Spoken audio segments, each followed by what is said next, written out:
Job, chapitre 33.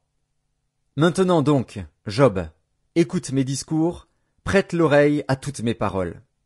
Voici, j'ouvre la bouche, ma langue se remue dans mon palais.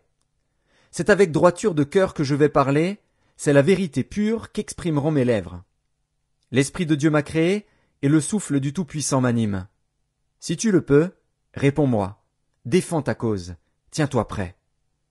Devant Dieu je suis ton semblable, j'ai été comme toi formé de la boue.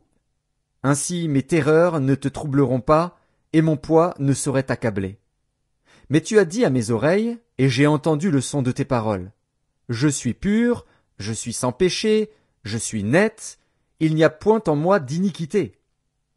Et Dieu trouve contre moi des motifs de haine, il me traite comme son ennemi. Il met mes pieds dans les ceps, il surveille tous mes mouvements. Je te répondrai qu'en cela tu n'as pas raison, car Dieu est plus grand que l'homme. Veux-tu donc disputer avec lui, parce qu'il ne rend aucun compte de ses actes? Dieu parle cependant, tantôt d'une manière, tantôt d'une autre, et l'on n'y prend point garde. Il parle par des songes, par des visions nocturnes, quand les hommes sont livrés à un profond sommeil, quand ils sont endormis sur leur couche. Alors il leur donne des avertissements et met le sceau à ses instructions, afin de détourner l'homme du mal et de le préserver de l'orgueil, afin de garantir son âme de la fosse et sa vie des coups du glaive. Par la douleur aussi l'homme est repris sur sa couche, quand une lutte continue vient agiter ses os. Alors il prend en dégoût le pain, même les aliments les plus exquis. Sa chair se consume et disparaît, ses os qu'on ne voyait pas sont mis à nu. Son âme s'approche de la fosse, et sa vie des messagers de la mort. Mais s'il se trouve pour lui un ange intercesseur, un d'entre les 1000 qui annonce à l'homme la voie qu'il doit suivre, Dieu a compassion de lui et dit à l'ange, « Délivre-le, afin qu'il ne descende pas dans la fosse. » J'ai trouvé une rançon. Et sa chair a plus de fraîcheur qu'au premier âge. Il revient au jour de sa jeunesse.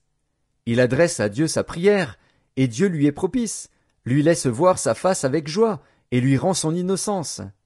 Il chante devant les hommes et dit, « J'ai péché, j'ai violé la justice, et je n'ai pas été puni comme je le méritais. Dieu a délivré mon âme pour qu'elle n'entrât pas dans la fosse, et ma vie s'épanouit à la lumière. » Voilà tout ce que Dieu fait, 2 fois, 3 fois, avec l'homme, pour ramener son âme de la fosse, pour l'éclairer de la lumière des vivants. Sois attentif, Job, écoute-moi, tais-toi, et je parlerai. Si tu as quelque chose à dire, réponds-moi, parle, car je voudrais te donner raison. Si tu n'as rien à dire, écoute-moi, tais-toi, et je t'enseignerai la sagesse.